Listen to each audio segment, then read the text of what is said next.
Em 1886, na cidade industrial de Manchester, Inglaterra, médicos do Hospital Real fizeram uma descoberta que os aterrorizaria por décadas.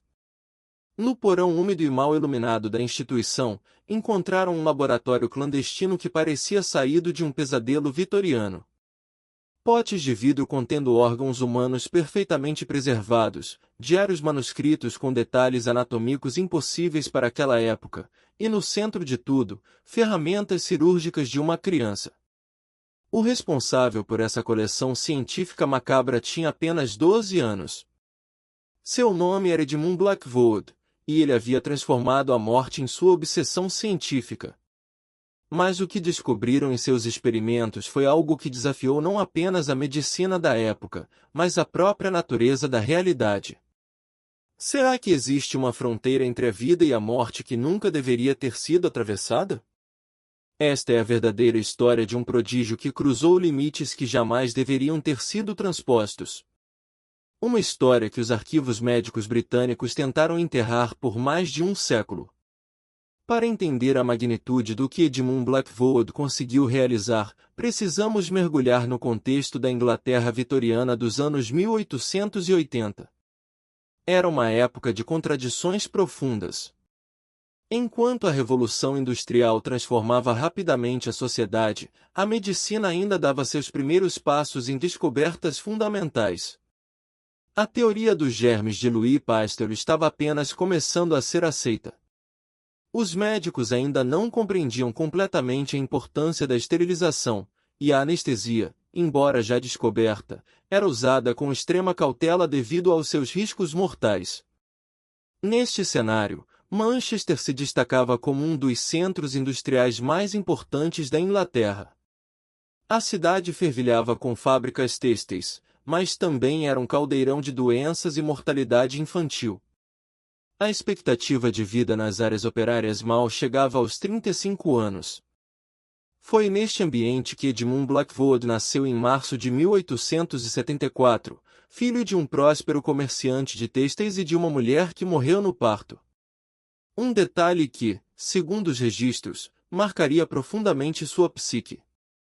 Desde muito cedo, Edmund demonstrou inteligência excepcional.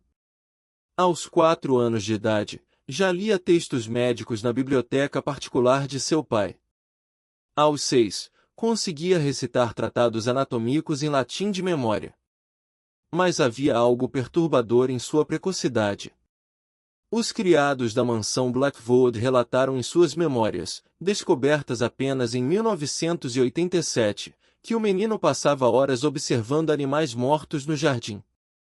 Não com a curiosidade típica de uma criança, mas com a metodologia fria de um cientista. Você consegue imaginar uma criança de 6 anos dissecando animais com precisão cirúrgica? O primeiro sinal real de que Edmund estava conduzindo experimentos surgiu no inverno de 1884, quando ele tinha apenas 10 anos. O jardineiro da família, um homem chamado Thomas Whitmore, encontrou algo perturbador no celeiro abandonado nos fundos da propriedade.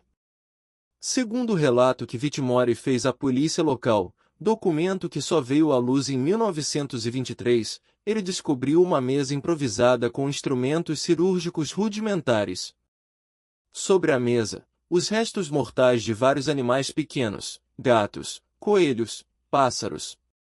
Mas estes não eram simplesmente animais mortos. Haviam sido dissecados com uma precisão quase sobrenatural. Os órgãos foram removidos e organizados em pequenos potes de vidro, cada um rotulado com a elegante caligrafia de Edmund. Ainda mais perturbador era o diário encontrado ao lado da mesa. Nele, Edmund havia documentado cada experimento com detalhes científicos que pareciam impossíveis para uma criança de sua idade. Ele descrevia o processo de decomposição, os efeitos de diferentes químicos nos tecidos, e métodos de preservação que nem mesmo anatomistas profissionais da época dominavam completamente. O que passava pela mente daquele menino enquanto realizava tais experimentos? Quando confrontado pelos pais, Edmund não demonstrou sinal de culpa ou constrangimento. pelo contrário, explicou com uma calma assustadora que estava estudando os mecanismos de transição vital, usando um termo que ele mesmo havia criado. O Dr. Aldrich Pemberton, médico da família, foi chamado para examinar o menino. Em suas anotações pessoais descobertas décadas depois, Pemberton descreveu Edmund como uma mente brilhante aprisionada no corpo de uma criança, mas com uma curiosidade sobre a morte que beirava o mórbido. O mais preocupante era que Edmund havia desenvolvido suas próprias teorias sobre o que chamava de energia vital.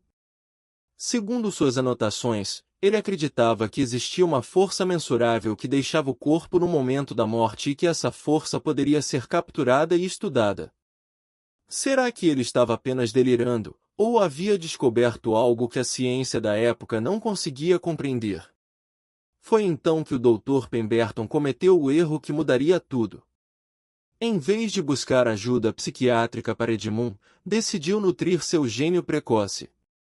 Pemberton começou a fornecer ao menino livros médicos avançados e até o convidou para observar algumas de suas consultas.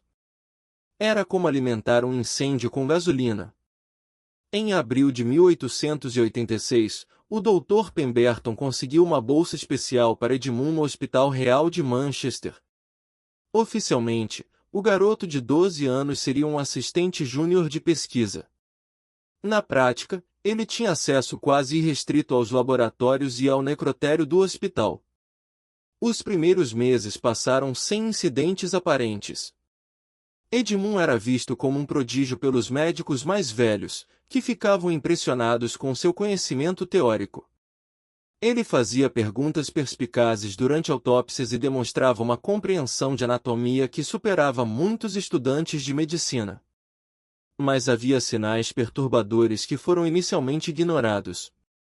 A enfermeira Margaret Thorfield, em uma carta enviada à sua irmã em Londres, descoberta em arquivos familiares em 1964, relatou que Edmund passava horas sozinho no necrotério após o horário oficial.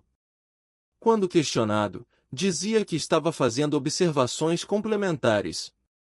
O zelador noturno, James M. C. Kinnon, também registrou comportamentos estranhos.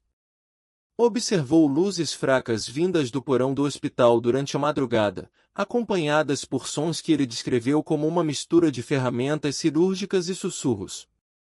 O que Edmund estava fazendo naquelas horas solitárias da madrugada? A situação chegou a um ponto crítico numa manhã de setembro de 1886. O Dr. Harrison Blackthorne, chefe do departamento de patologia, chegou cedo para revisar alguns casos e decidiu verificar o laboratório do porão. O que ele encontrou mudaria sua vida para sempre. O laboratório havia sido completamente transformado por Edmund. As mesas cirúrgicas estavam organizadas de maneira quase ritualística. Dezenas de potes continham não apenas órgãos preservados, mas também fluidos corporais que brilhavam com uma luminescência estranha e antinatural.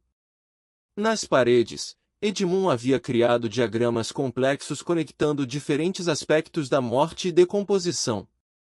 Mas estes não eram apenas diagramas anatômicos convencionais. Incluíam símbolos e notações que pareciam combinar ciência com algo mais esotérico. No centro do laboratório estava a descoberta mais perturbadora. Edmund havia construído um dispositivo que chamava de capturador de essência vital. Era uma combinação bizarra de equipamentos médicos vitorianos com elementos que pareciam saídos diretamente de um laboratório alquímico. O aparelho consistia em uma série de tubos de vidro conectados a eletrodos primitivos, todos centralizados em torno de uma mesa cirúrgica modificada. Segundo as anotações detalhadas de Edmund, o dispositivo seria capaz de detectar e capturar a energia que escapa do corpo no momento da morte. Mas o mais chocante ainda estava por vir. O Dr. Blackthorne descobriu que Edmund não estava apenas teorizando. Ele havia testado seu dispositivo. Os registros mostram que pelo menos 7 corpos que chegaram ao necrotério do hospital haviam sido submetidos aos experimentos de Edmund. Não eram autópsias convencionais. O menino havia conectado cada cadáver ao seu capturador de essência vital e documentou meticulosamente os resultados. E segundo suas anotações, o dispositivo estava funcionando. Como uma criança de 12 anos poderia ter desenvolvido uma tecnologia que desafiava a ciência da época? Para compreender a magnitude dos experimentos de Edmund, precisamos analisar os documentos que ele deixou para trás. Papéis que foram confiscados pela administração do hospital e mantidos em segredo por décadas. Em seu diário científico, Edmund descrevia cada experimento com a frieza de um pesquisador experiente. Havia desenvolvido sua própria metodologia que combinava técnicas tradicionais de autópsia com procedimentos que desafiavam a ciência da era. O primeiro conjunto de experimentos focava no que Edmund chamava de medição da degeneração celular pós-morte. Usando um microscópio que ele mesmo havia modificado, o menino documentava mudanças nos tecidos em intervalos de 15 minutos durante as primeiras 24 horas após a morte. Mas Edmund estava procurando algo específico. Em suas anotações, referia-se constantemente à janela de transição, um período crítico que ele acreditava existir entre a vida e a morte quando a essência vital ainda estava presente no corpo. Seus experimentos mais controversos envolviam o capturador de essência vital.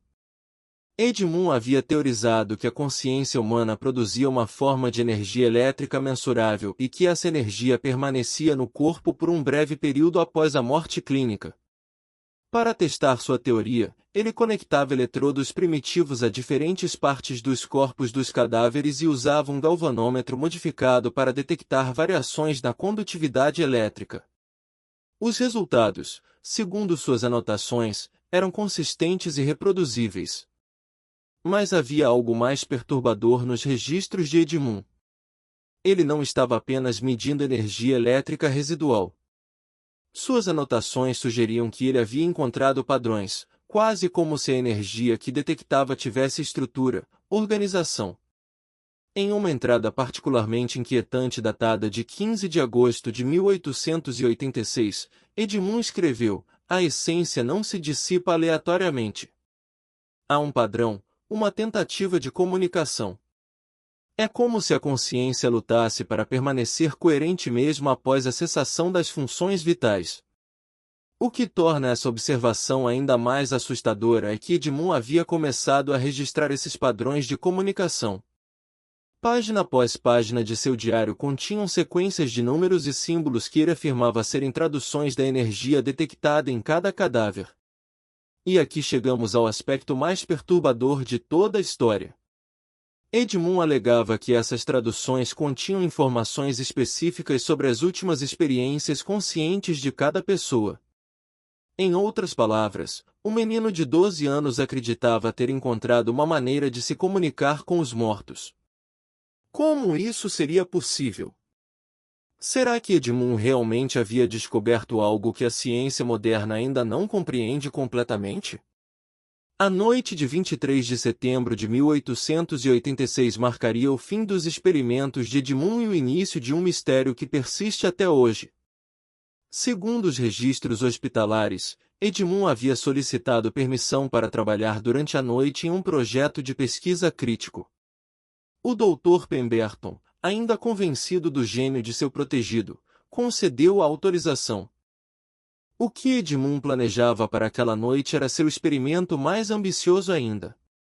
Ele havia desenvolvido uma versão melhorada de seu capturador de essência vital, incorporando modificações que testara nas semanas anteriores.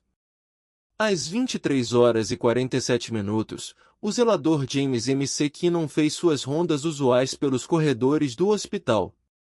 Ele relatou posteriormente ter visto luzes brilhantes incomuns vindas do laboratório do porão, acompanhadas por sons que descreveu como um zumbido elétrico intenso, quase musical. M. C. Kinnon admitiu mais tarde que ficou curioso, mas decidiu não investigar. O menino estava sempre fazendo experimentos estranhos, declarou anos depois. Achei que era apenas mais um de seus projetos científicos. Esta foi a última vez que alguém viu Edmund Blackwood vivo. Na manhã seguinte, Quando o Dr. Blackthorne chegou ao hospital, encontrou a porta do laboratório trancada por dentro. Chamaram um chaveiro para abri-la e o que descobriram os deixou em estado de choque. O laboratório estava em completa desordem. Mesas reviradas, potes quebrados, equipamentos espalhados pelo chão. No centro da sala, o capturador de essência vital estava completamente destruído, como se tivesse explodido de dentro para fora. Mas não havia sinais de Edmund em lugar nenhum. A busca inicial focou no próprio hospital. Vasculharam cada sala, cada corredor, cada armário. Nada. Era como se o menino tivesse simplesmente desaparecido no ar. Foi apenas 3 dias depois que fizeram a descoberta mais perturbadora. Entre os destroços do laboratório, encontraram o diário de Edmund aberto na última entrada, datada de 23 de setembro às 23h30. A entrada final era diferente de todas as outras. Em vez da caligrafia científica precisa de Edmund, as palavras estavam escritas de forma errática, quase frenética. O dispositivo funcionou além das expectativas. A barreira é mais fina do que imaginei. Eles estão tentando se comunicar, mas não são apenas ecos. Há consciência. Há intenção. Eles sabem que estou aqui. Eles querem. Ó, Deus! Eles querem retornar. A essência não é apenas energia. É fome. Uma fome insaciável pela vida.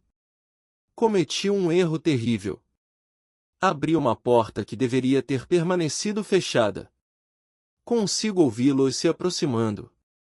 A temperatura está caindo. As luzes estão falhando. Se alguém encontrar isto, destruam tudo. Destruam o equipamento. Queimem as anotações.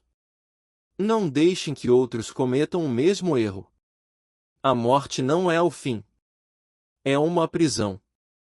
E eu acabei de dar as chaves aos prisioneiros. Esta foi a última comunicação de Edmund Blackwood. O que ele encontrou do outro lado daquela barreira entre a vida e a morte? O desaparecimento de Edmund Blackwood desencadeou uma série de eventos que a administração do Hospital Real de Manchester tentou desesperadamente encobrir. Nos dias seguintes à descoberta do laboratório destruído, fenômenos inexplicáveis começaram a ocorrer no hospital. Enfermeiras relataram quedas súbitas de temperatura em certas alas. Pacientes falavam sobre vozes sussurrando em corredores durante a madrugada. Equipamentos médicos falhavam sem explicação aparente. O Dr. Blackthorne, inicialmente cético sobre eventos sobrenaturais, mudou completamente sua perspectiva após uma experiência pessoal. Em suas memórias, publicadas póstumamente em 1923, ele descreveu o que aconteceu uma semana após o desaparecimento de Edmund. Blackthorne estava trabalhando até tarde em seu escritório quando ouviu passos familiares no corredor. Passos que ele imediatamente reconheceu como sendo de Edmund. Quando abriu a porta para investigar, encontrou o corredor completamente vazio, mas a temperatura havia caído drasticamente. Ainda mais perturbador era o fato de que os passos pareciam vir debaixo do piso, como se alguém estivesse caminhando no laboratório do porão, que havia sido selado após a investigação. A situação tornou-se insustentável quando outros funcionários do hospital começaram a relatar experiências similares. A enfermeira Margaret Torfield jurou ter visto a silhueta de Edmund nas janelas do laboratório selado. O zelador M.C. Kinnon encontrou equipamentos que haviam sido misteriosamente destruídos e reorganizados durante a noite. Foi então que a administração do hospital tomou uma decisão drástica. Em outubro de 1886, menos de um mês após o desaparecimento, decidiram selar permanentemente o laboratório do porão. Não foi um simples lacre. Emparedaram a entrada, soldaram as janelas e despejaram concreto nos dutos de ventilação. Oficialmente, alegaram que era uma reforma estrutural. Na realidade, estavam tentando conter algo que não conseguiam compreender. Mas os fenômenos não cessaram. Apenas se intensificaram. Pacientes internados nas alas superiores começaram a relatar sonhos perturbadores. Sonhos onde um menino de aparência vitoriana os visitava e fazia perguntas sobre suas doenças, seus medos, seus arrependimentos. Sempre as mesmas perguntas que Edmund fazia durante seus experimentos. O que você sente quando está perto da morte? Existe algo esperando do outro lado? O caso ganhou uma dimensão ainda mais sinistra quando descobriram que alguns pacientes que relatavam esses sonhos possuíam conhecimento médico que não deveriam ter. Pessoas sem educação formal descreviam procedimentos cirúrgicos complexos ou falavam sobre teorias anatômicas avançadas. Era como se Edmund estivesse continuando seus estudos através dos sonhos de outras pessoas. O Hospital Real de Manchester oficialmente cessou suas operações em 1923, mas não pelos motivos declarados nos registros públicos. A versão oficial falava de obsolescência das instalações e necessidade de modernização. A realidade era muito mais perturbadora. Durante os 37 anos seguintes ao desaparecimento de Edmund, o hospital foi palco de uma série de eventos inexplicáveis que gradualmente tornaram suas operações insustentáveis. Em 1892, 6 anos após os eventos, o Dr. Pemberton, mentor original de Edmund, sofreu um colapso nervoso completo antes de ser institucionalizado em uma instalação psiquiátrica. Ele escreveu uma série de cartas confessionais que foram descobertas apenas em 1967. Nestas cartas, Pemberton admitiu que havia secretamente continuado a pesquisa de Edmund. Obcecado com a possibilidade de que o menino realmente havia descoberto algo revolucionário, ele tentou recriar o capturador de essência vital. Os resultados, segundo Pemberton, foram catastróficos. Em suas próprias palavras, consegui. Por Deus, consegui recriar o dispositivo. E na primeira tentativa, ouvi sua voz. Edmund estava falando através da máquina, mas ele não era mais o menino brilhante que eu conhecia. Ele era algo faminto, algo que havia aprendido segredos terríveis sobre a natureza da morte. Pemberton revelou que Edmund havia tentado convencê-lo a realizar um experimento específico, usar o dispositivo em uma pessoa viva no exato momento da morte. Ele disse que dessa forma poderia retornar, que poderia usar o corpo como um portal entre mundos. Mas percebi a verdade. Ele não queria retornar sozinho. Havia outros com ele, sombras famintas que ele havia despertado. As cartas de Pemberton terminam abruptamente com uma entrada final: destruí tudo.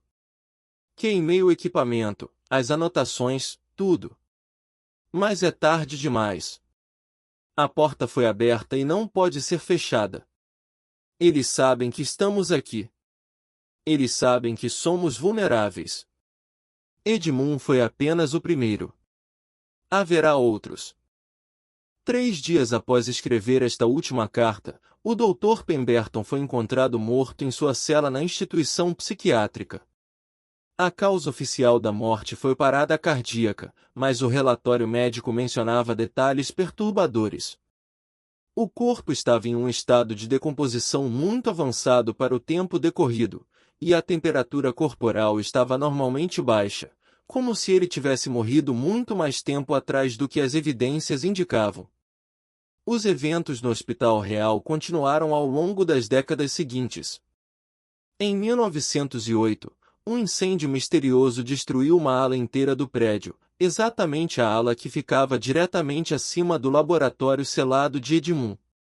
As investigações nunca conseguiram determinar a causa do incêndio. Em 1915, durante a Primeira Guerra Mundial, quando o hospital foi temporariamente convertido para tratar soldados feridos, casos de neurose de guerra atingiram níveis anormalmente altos.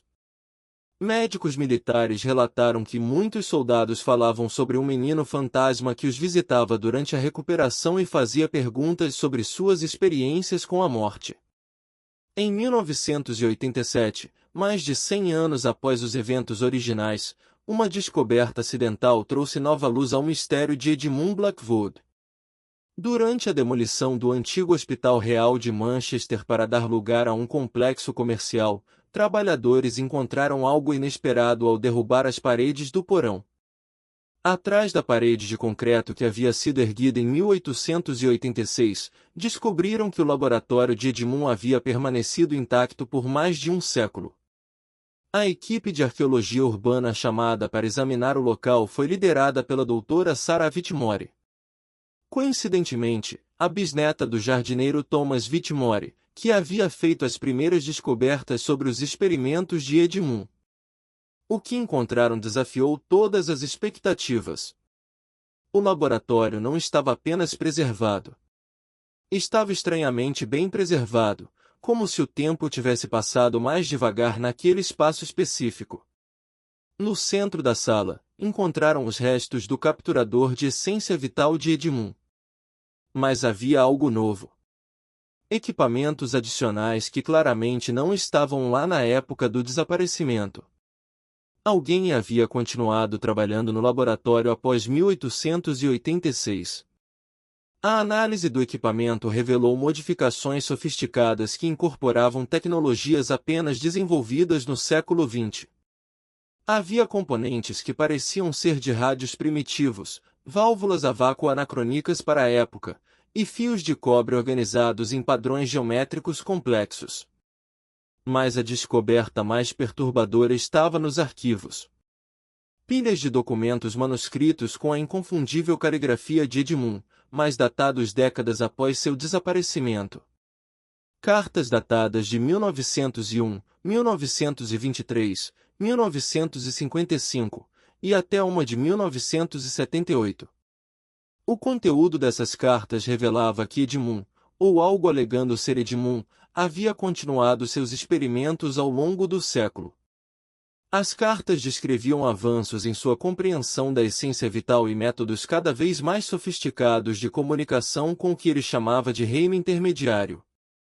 Uma carta particularmente inquietante datada de 1965 continha instruções detalhadas para construir uma versão modernizada do capturador de essência vital incorporando tecnologias eletrônicas avançadas.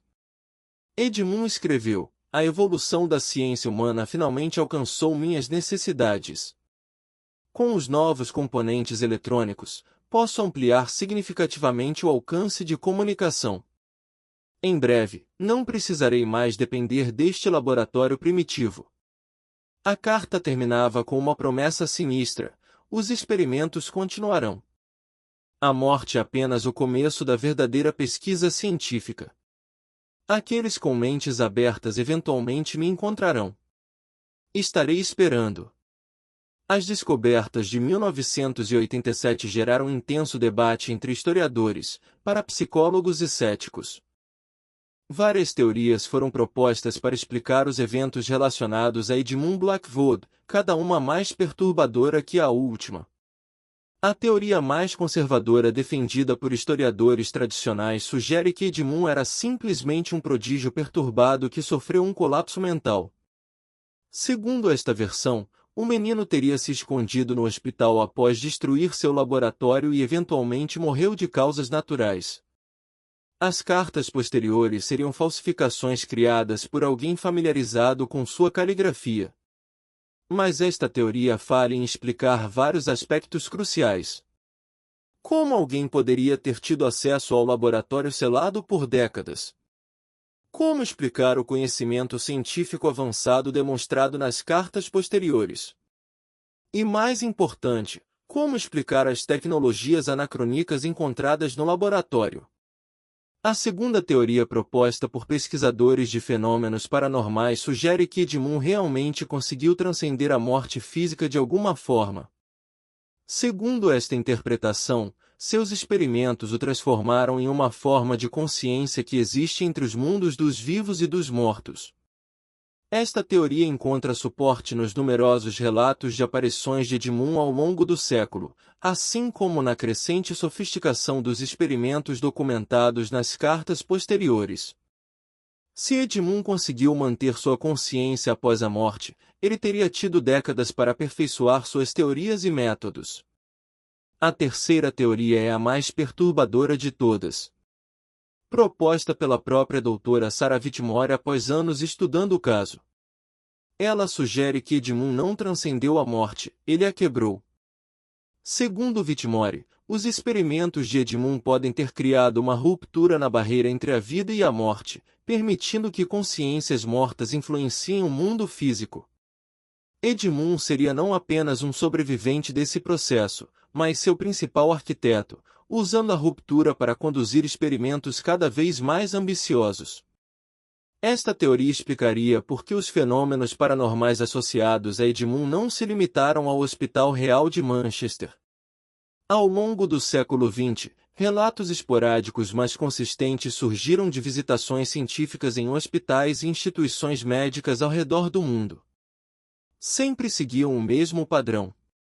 Um menino de aparência vitoriana aparecia para pesquisadores trabalhando com temas relacionados à morte e consciência. Ele oferecia conhecimento avançado em troca de assistência em seus experimentos contínuos. Vários cientistas famosos do século XX, incluindo alguns que preferiram permanecer anônimos, relataram privadamente encontros com essa figura. Alguns admitiram ter colaborado com a pesquisa, sempre com resultados que descreveram como revolucionários e aterrorizantes. O caso de Edmund Blackwood não terminou com as descobertas de 1987. Na verdade, essas descobertas podem ter sido apenas o início de um novo capítulo na história. Nos anos seguintes à abertura do laboratório, relatos de fenômenos similares começaram a surgir em várias partes do mundo. Pesquisadores independentes documentaram aparições de Edmund em laboratórios de pesquisa médica em Boston, Tóquio, Berlim e São Paulo. Todos os relatos compartilhavam semelhanças perturbadoras. Cientistas trabalhando em pesquisas sobre consciência, estudos de quase-morte ou tecnologia médica avançada recebiam visitas noturnas de um menino alegando ser Edmund Blackwood. Ele oferecia conhecimento revolucionário sobre a natureza da consciência e da morte em troca de assistência na construção de versões modernas de seus dispositivos originais. Alguns pesquisadores que concordaram em colaborar relataram avanços extraordinários em seu trabalho, mas a um custo terrível. Eles descreviam experimentar o que chamavam de sangramento de consciência. Momentos quando podiam perceber pensamentos e experiências de indivíduos falecidos. O Dr. Michael Harrison da Universidade de Boston, um dos poucos a falar publicamente sobre seu encontro, descreveu a experiência. Edmund me mostrou técnicas para detectar atividade cerebral que persiste após a morte clínica. As implicações eram revolucionárias, mas o custo psicológico era insuportável. Comecei a ouvir vozes de pacientes que haviam morrido em nosso hospital. Tive que abandonar a pesquisa para preservar minha sanidade. Em 2019, um incidente perturbador no Hospital Geral de Tóquio trouxe o caso de volta aos holofotes. Câmeras de segurança capturaram imagens de uma figura correspondente à descrição de Edmund caminhando pelos corredores do hospital às 3 da manhã. A figura parecia se dirigir ao laboratório experimental de neurologia. Na manhã seguinte, pesquisadores encontraram seus equipamentos misteriosamente modificados. Computadores continham arquivos com dados de pesquisa que eles nunca haviam visto antes. Estudos avançados sobre consciência e atividade elétrica cerebral que estavam décadas à frente da ciência atual. Autoridades japonesas classificaram o incidente, mas imagens vazadas mostram a figura nas câmeras de segurança parecendo translúcida e se movendo com fluidez antinatural pelos corredores do hospital. Hoje, mais de 130 anos após os primeiros experimentos de Edmund Blackwood, o mistério continua. Relatos de suas aparições persistem ao redor do mundo, sempre em locais onde pesquisas avançadas sobre consciência e morte estão sendo conduzidas. Alguns pesquisadores acreditam que Edmund se tornou algo além da compreensão humana, uma consciência que existe no espaço entre a vida e a morte, continuando seus experimentos em uma escala cada vez mais global. Outros sugerem que ele nunca morreu de fato, mas encontrou uma maneira de existir simultaneamente em múltiplas dimensões da realidade. O que sabemos com certeza é isto: Edmund Blackwood abriu uma porta em 1886 que talvez nunca possa ser fechada. Sua obsessão em compreender a morte o transformou em algo que transcende nossa compreensão convencional da existência. Um menino que estudou a morte como ciência pode ter descoberto que a própria morte é apenas outra forma de laboratório. Onde os experimentos nunca terminam e os sujeitos são toda a humanidade. E se os relatos são verdadeiros, ele ainda está conduzindo suas pesquisas, esperando pela próxima mente brilhante e curiosa o suficiente para ajudá-lo a completar seu trabalho. Os arquivos médicos que foram finalmente liberados nas décadas seguintes revelaram detalhes ainda mais perturbadores sobre a extensão dos experimentos de Edmund. Documentos confidenciais mostraram que o Hospital Real de Manchester não foi o único local onde fenômenos estranhos foram relatados. Entre 1886 e 1920, pelo menos 15 instituições médicas em toda a Europa reportaram incidentes similares. Laboratórios invadidos durante a noite, equipamentos modificados de maneiras impossíveis, e anotações em caligrafia vitoriana aparecendo misteriosamente em diários de pesquisa. Em 1903, um caso particularmente notável ocorreu na Universidade de Heidelberg, na Alemanha. O professor Klaus Brenner, renomado anatomista, relatou em suas memórias privadas um encontro que mudaria completamente sua compreensão da realidade. Segundo Brenner, ele estava trabalhando sozinho em seu laboratório durante a madrugada quando percebeu a presença de alguém observando seu trabalho. Ao se virar, encontrou um menino de aproximadamente 12 anos, vestido com roupas vitorianas anacrônicas, observando seus experimentos com olhos que Brenner descreveu como contendo um conhecimento impossível para uma criança. O menino não se apresentou como Edmund Blackwood, mas as descrições físicas correspondem perfeitamente. Ele começou a fazer perguntas sobre o trabalho de Brenner, perguntas que demonstravam um nível de conhecimento que superava até mesmo os maiores especialistas da época.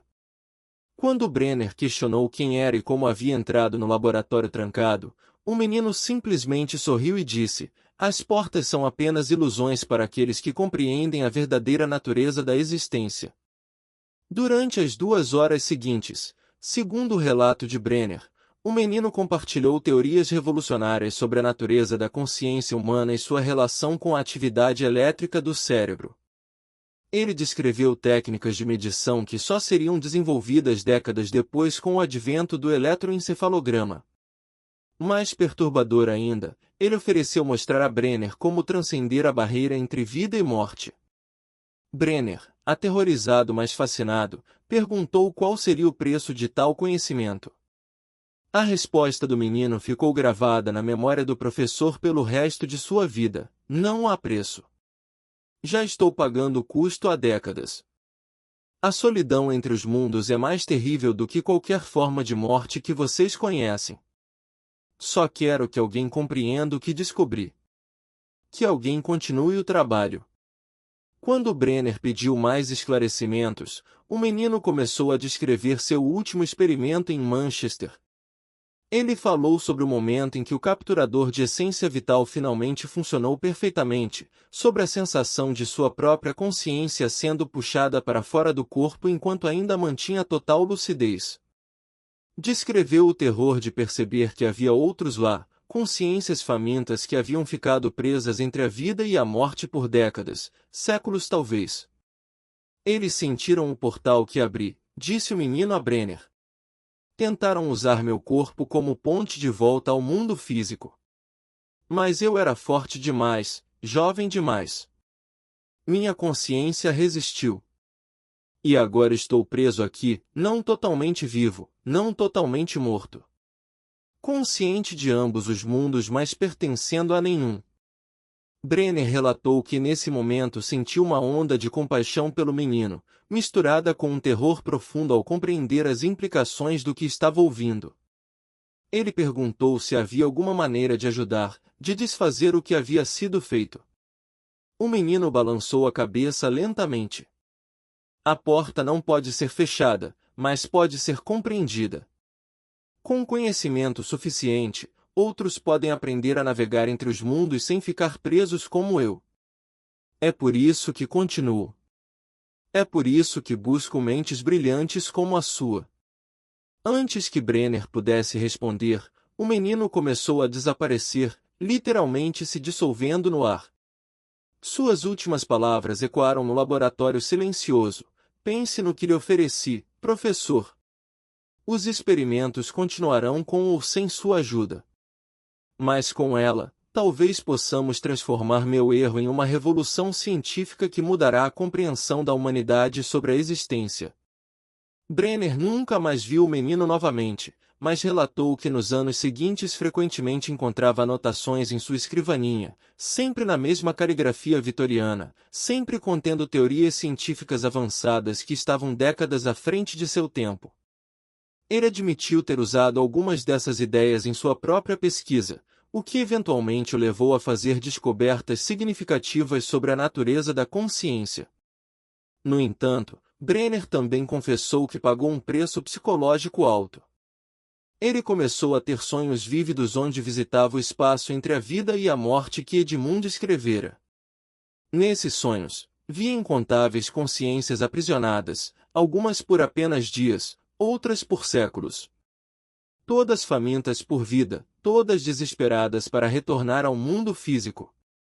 Em 1931, o Dr. Brenner sofreu um colapso nervoso e passou os últimos anos de sua vida em uma instituição psiquiátrica, onde morreu em 1938. Suas últimas palavras, segundo a enfermeira que o atendia, foram: Edmund tinha razão. A morte não é o fim. É apenas o começo de um tipo diferente de tormento. Os relatos continuaram ao longo do século XX, cada um adicionando mais uma camada ao mistério crescente de Edmund Blackwood. Em 1947, durante os julgamentos de Nuremberg, documentos capturados dos nazistas revelaram que cientistas do Terceiro Reich haviam tentado recriar o capturador de essência vital de Edmund. Eles haviam descoberto referências aos seus experimentos em arquivos médicos britânicos roubados, e fascinados pela possibilidade de compreender e controlar a morte, investiram recursos significativos no projeto. Os resultados, segundo os documentos, foram catastróficos.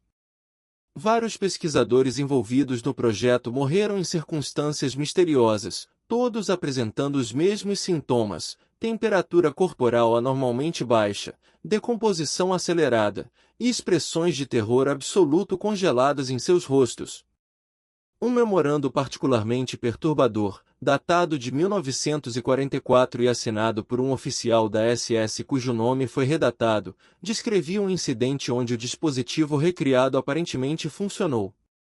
Durante um experimento com um prisioneiro de campo de concentração, os pesquisadores alegaram ter detectado energia elétrica emanando do corpo no momento da morte. Mas então algo inesperado aconteceu. O corpo do prisioneiro começou a se mover novamente, apesar de todos os sinais vitais indicarem morte clínica completa. Os olhos se abriram, mas, segundo o relato, não havia consciência humana por trás deles. Era algo diferente, algo faminto. A coisa que havia sido prisioneiro atacou o pesquisador mais próximo com força sobre-humana antes de colapsar definitivamente. O memorando concluía com uma recomendação para encerrar imediatamente todo o projeto e destruir todos os equipamentos relacionados. A nota final era especialmente inquietante. Encontramos anotações em alemão arcaico aparecendo em nossos diários de laboratório. As anotações descrevem nossos experimentos em detalhes que deveriam ser impossíveis de conhecer. Alguém ou algo está nos observando. Alguém que compreende essas forças melhor do que nós. Recomendo fortemente que paremos antes que atraiamos sua atenção completa. Após a guerra, todos os cientistas envolvidos no projeto morreram dentro de 5 anos, todos em circunstâncias não naturais. Os arquivos foram classificados e permaneceram em segredo até serem parcialmente liberados nos anos 1990. Mesmo assim, grandes seções dos documentos permanecem redatadas até hoje. A Guerra Fria trouxe novos capítulos à saga de Edmund Blackwood. Documentos desclassificados em 2003 revelaram que tanto os Estados Unidos quanto a União Soviética investigaram independentemente os experimentos de Edmund durante as décadas de 1950 e 1960. O projeto americano, codinome Threshold, foi conduzido sob os auspícios da CIA e focou em tentar replicar o capturador de essência vital usando tecnologia moderna. O projeto foi abruptamente cancelado em 1967 após o que documentos descrevem apenas como um incidente.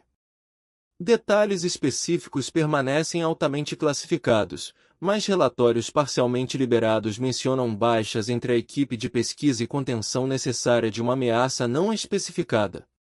Um memo de alto escalão datado logo após o incidente declara simplesmente: Edmund Blackwood não era apenas um prodígio científico.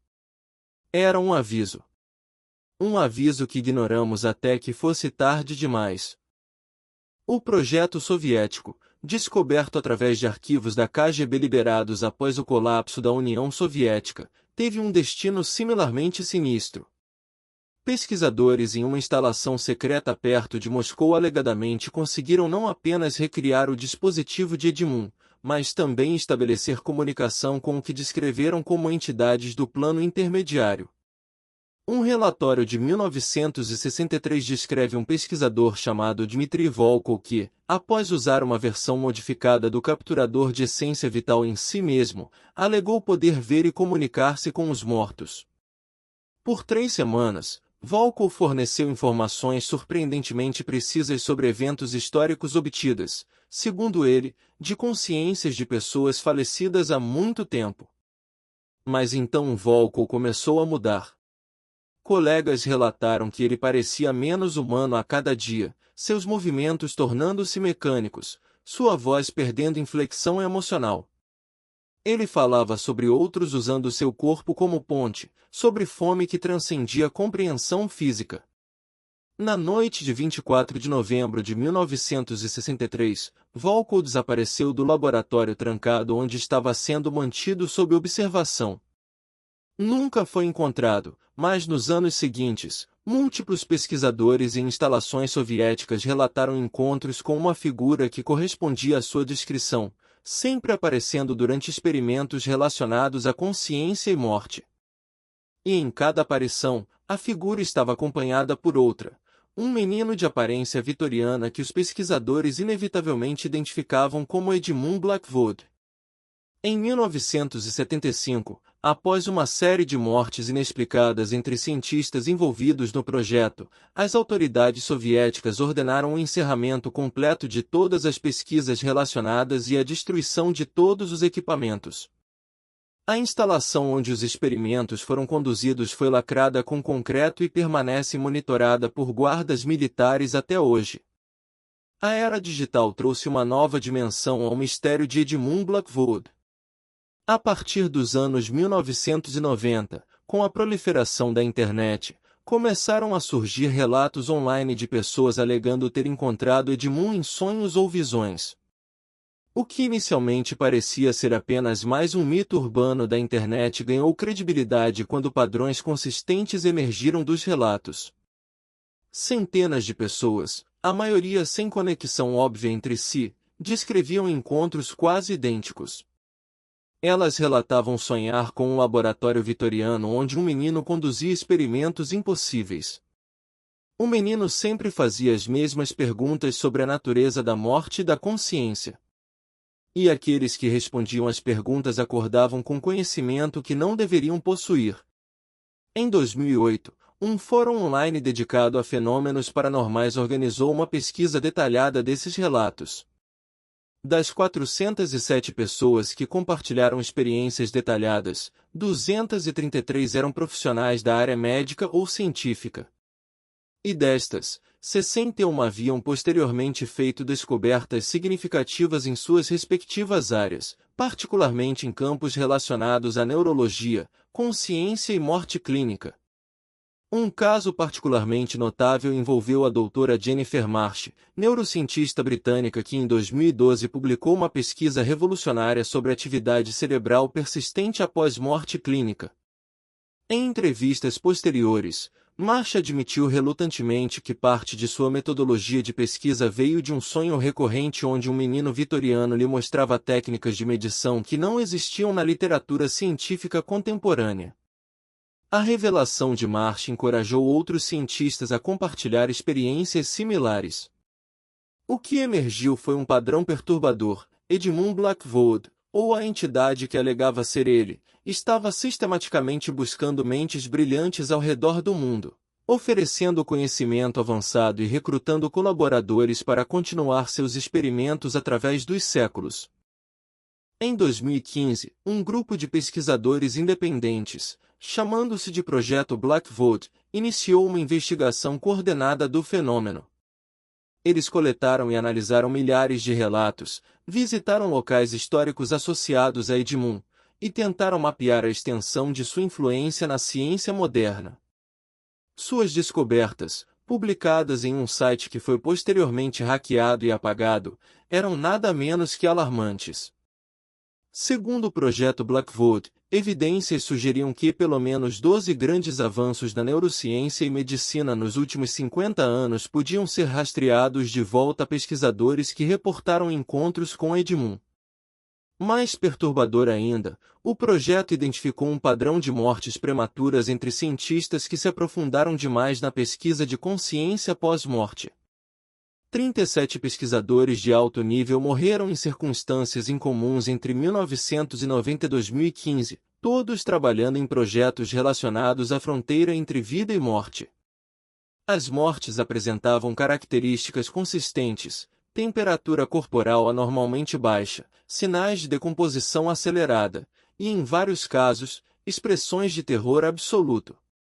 Exatamente os mesmos sintomas reportados em casos associados a Edmund desde 1886.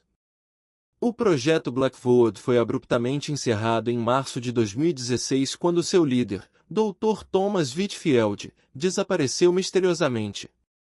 Coincidentemente ou não, Whitfield era o tataraneto do jardineiro original Thomas Whitmore, que havia descoberto os primeiros experimentos de Edmund em 1884. A última entrada no blog do projeto, escrita aparentemente por Whitfield, era críptica e perturbadora. Compreendemos agora por que tantos tentaram enterrar a verdade sobre Edmund Blackwood. Não era para proteger sua reputação ou esconder experimentos antiéticos. Era para evitar que outros seguissem seu caminho. Mas é tarde demais. A porta que ele abriu está se expandindo.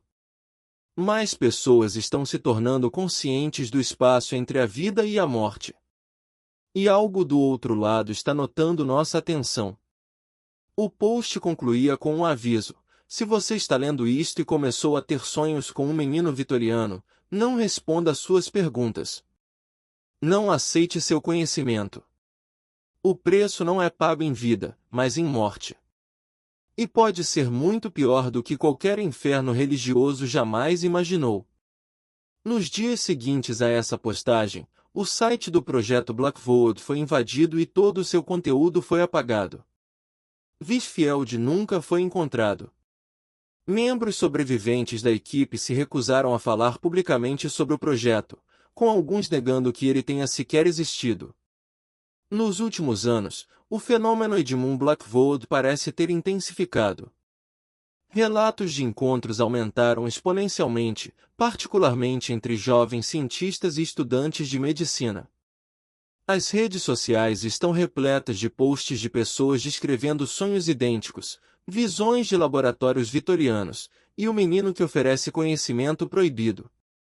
Em 2021, durante a pandemia de Covid-19, quando hospitais ao redor do mundo estavam sobrecarregados com pacientes morrendo em números sem precedentes, relatos de aparições de Edmund atingiram níveis nunca antes documentados.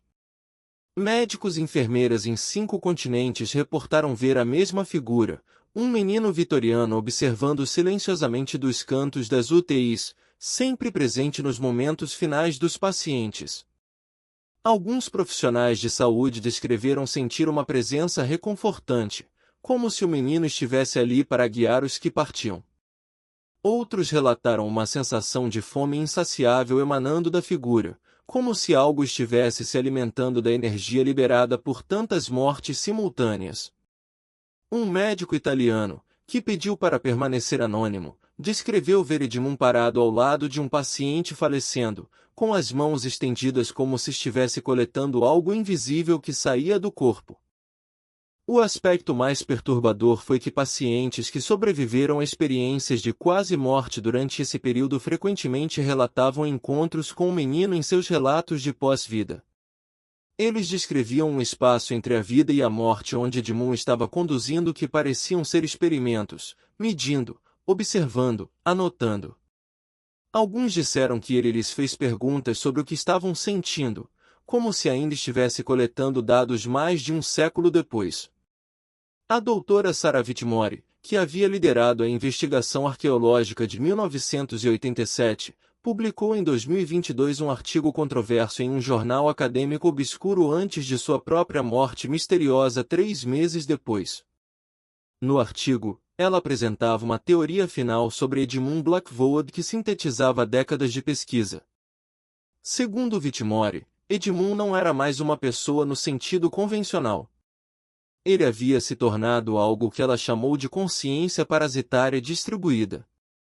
Seus experimentos de 1886 não apenas o prenderam entre mundos, mas transformaram sua consciência em algo que podia existir simultaneamente em múltiplos locais, sempre presente onde a fronteira entre vida e morte estava sendo estudada ou atravessada. Cada cientista que aceitava seu conhecimento, cada pessoa que respondia suas perguntas em sonhos, tornava-se um novo ponto de ancoragem para sua existência fragmentada.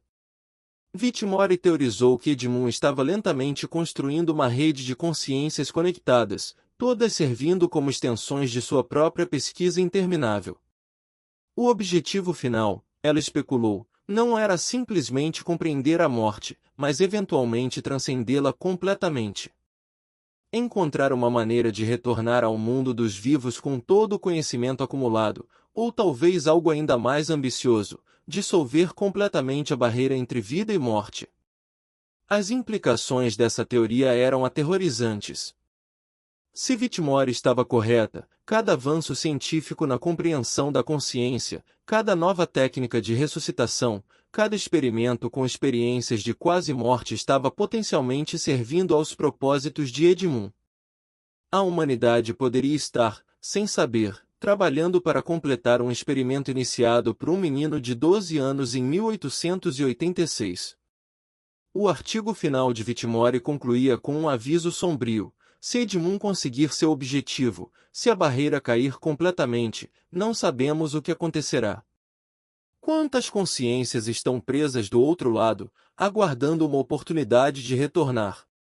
E depois de décadas ou séculos naquele estado, elas ainda serão humanas no sentido que compreendemos? Hoje, em 2025, quase 140 anos após os experimentos originais, o legado de Edmund Blackwood permanece vivo de maneiras que desafiam compreensão. Há quem diga que ele está mais ativo agora do que nunca, aproveitando os rápidos avanços em neurociência, inteligência artificial e medicina de ressuscitação para levar seus experimentos a novos patamares.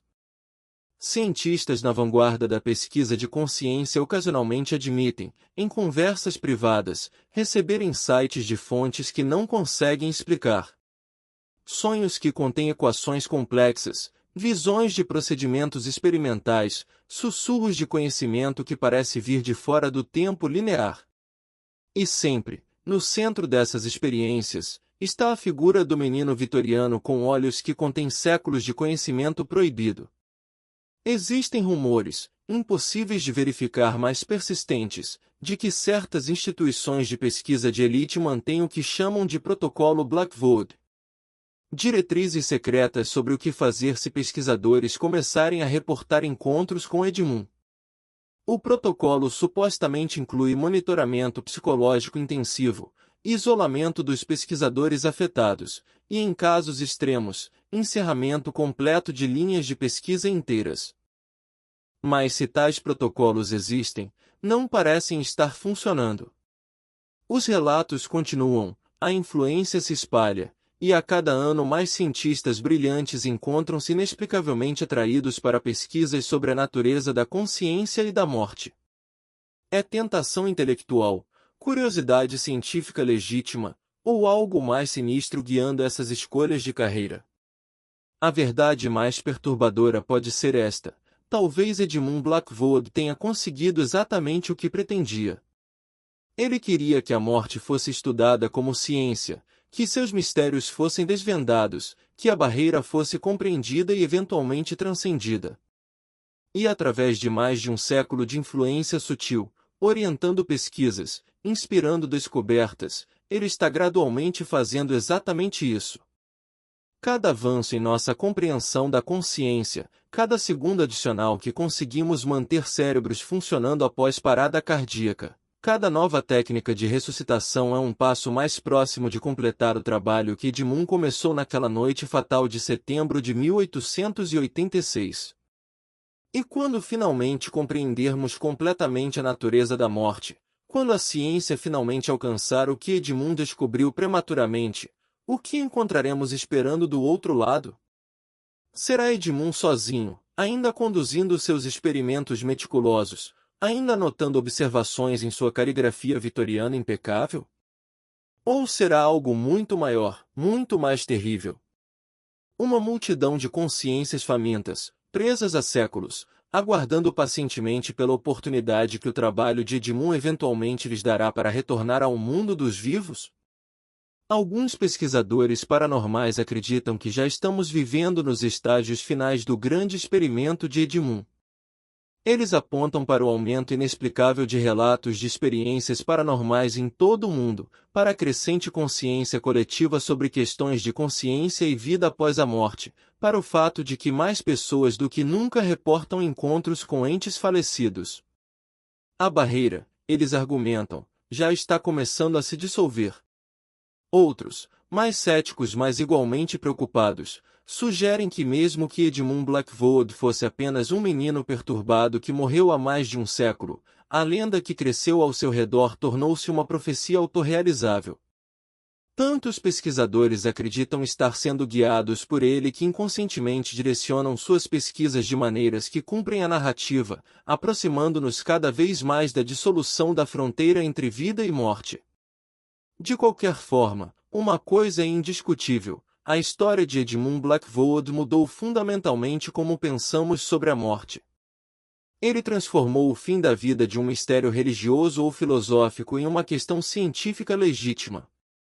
E ao fazer isso, seja através de influência real de além-túmulo ou simplesmente através do poder de sua história, ele garantiu que seu trabalho continuaria muito além de sua própria existência, qualquer que seja a forma que essa existência agora tome. À medida que nos aproximamos do final desta narrativa, considere isto: em algum lugar neste momento, um pesquisador está conduzindo um experimento sobre consciência. Um médico está tentando ressuscitar um paciente à beira da morte. Um cientista está desenvolvendo novas técnicas para mapear a atividade cerebral. E talvez, apenas talvez, em cada um desses locais, uma figura pequena e antiquada está observando com interesse clínico, anotando observações, aguardando pacientemente o momento em que a humanidade finalmente compreenderá o que ele descobriu sozinho há tanto tempo. Edmund Blackwood começou como um menino prodígio com uma curiosidade mórbida sobre a morte. Ele pode ter terminado como algo muito mais significativo, o primeiro ser humano a transcender completamente a morte não através de fé ou esperança, mas através de ciência pura e implacável. E se ele realmente conseguiu, se sua consciência realmente persiste através dos séculos, então cada um de nós que morre potencialmente o encontrará eventualmente. Naquele espaço entre o último batimento cardíaco e qualquer coisa que venha depois, ele estará lá, ainda fazendo perguntas, ainda coletando dados, ainda conduzindo o experimento que nunca termina. Um laboratório eterno onde todos nós eventualmente nos tornaremos sujeitos de pesquisa. E a pergunta mais aterrorizante de todas não é se Edmund Blackwood ainda existe. É o que ele aprenderá de cada um de nós quando finalmente o encontrarmos.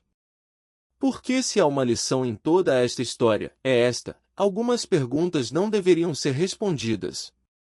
Algumas portas não deveriam ser abertas.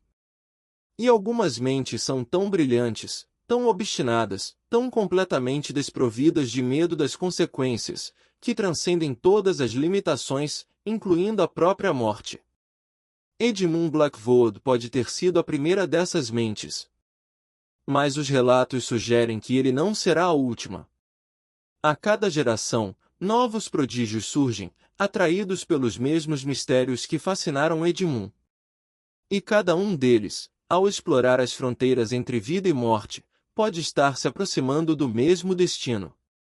Presos entre mundos, suas consciências expandindo através de dimensões que não compreendemos, conduzindo experimentos que transcendem tempo linear. Uma linhagem de cientistas fantasmas, todos trabalhando no mesmo problema impossível. E talvez esse seja o verdadeiro horror da história de Edmund Blackwood. Não que ele tenha feito algo único, mas que ele tenha revelado um padrão inevitável. Que sempre haverá mentes brilhantes dispostas a sacrificar tudo, incluindo sua própria humanidade, para desvendar os mistérios finais da existência. E que cada uma dessas mentes, ao cruzar a fronteira que Edmund cruzou primeiro, junta-se a ele em seu laboratório eterno, conduzindo experimentos que nunca podem ser concluídos porque abrangem toda a eternidade. Então, enquanto fechamos este capítulo da história, lembre-se, Edmund Blackwood não é apenas uma história de terror vitoriana. É um aviso. Um aviso sobre os perigos de buscar conhecimento sem considerar as consequências. Um aviso sobre o que acontece quando a curiosidade científica não é temperada pela sabedoria ou cautela. E mais importante, um aviso de que algumas fronteiras existem por um motivo. A morte pode ser a última fronteira da ciência. Mas Edmund Blackwood nos mostrou que cruzar essa fronteira tem um preço que pode ser muito maior do que qualquer um de nós está preparado para pagar. E no entanto, a cada dia, mais cientistas se aproximam dessa mesma fronteira, atraídos pelas mesmas perguntas, fascinados pelos mesmos mistérios. Quantos deles ouvirão o aviso? E quantos, como Edmund, decidirão que o conhecimento vale qualquer preço? Essas são as questões que permanecem sem resposta enquanto encerramos esta narrativa extraordinária. Mas talvez a questão mais importante seja esta: quando sua hora chegar, quando você cruzar aquela fronteira final entre a vida e o que vem depois, Edmund Blackwood estará lá esperando? E se estiver, você será apenas mais um sujeito em seu experimento interminável? Ou algo mais? Só o tempo e a morte revelarão a resposta. E com isso, concluímos a história do menino que estudou a morte como ciência. Uma história que começou em 1886 e pode nunca realmente terminar. Uma história que nos lembra que os maiores horrores não são aqueles que espreitam nas sombras, mas aqueles que surgem da mente humana quando ela busca conhecimento sem limites ou restrições. Edmund Blackwood permanece como testemunho do que pode acontecer quando a genialidade encontra a obsessão, quando a ciência encontra o sobrenatural, e quando uma criança de 12 anos decide que nem mesmo a morte será barreira para sua curiosidade insaciável. Se esta história te perturbou, te fascinou, te fez questionar a natureza da morte e da consciência, então você já sentiu uma fração do que Edmund Blackwood sentiu. E talvez, apenas talvez, você agora compreenda por que tantos tentaram enterrar sua história. Porque conhecimento assim tem um custo. E o simples ato de conhecer a história de Edmund pode já ter plantado uma semente em sua mente. Uma curiosidade sobre o que realmente acontece quando morremos. Um desejo de saber se ele realmente ainda está lá, aguardando. Se você chegou até o final desta narrativa, comente: Edmund estava certo sobre a morte? É uma pergunta simples, mas sua resposta pode revelar mais sobre você do que imagina. Deixe seu like se esta história te manteve preso do início ao fim, se ela te fez questionar tudo o que pensava saber sobre a vida e a morte. E prepare-se para a próxima história que está aparecendo em sua tela, Porque o universo dos mistérios inexplicáveis está apenas começando a se revelar. Lembre-se, algumas histórias não são apenas entretenimento. Algumas histórias são avisos. E algumas histórias, como a de Edmund Blackwood, podem ser mais reais do que gostaríamos de acreditar. Durma bem esta noite. E se você sonhar com um laboratório vitoriano e um menino fazendo perguntas sobre a natureza da morte, talvez seja melhor não responder. As respostas têm um preço que pode se estender muito além desta vida. Até o próximo mistério. Até a próxima história que desafia explicação. E até o próximo encontro com o desconhecido que espreita nas fronteiras do que compreendemos. Edmund Blackwood pode ter sido o primeiro a cruzar completamente essa fronteira. Mas a história sugere que ele não estará sozinho por muito tempo. A pergunta é: você será o próximo?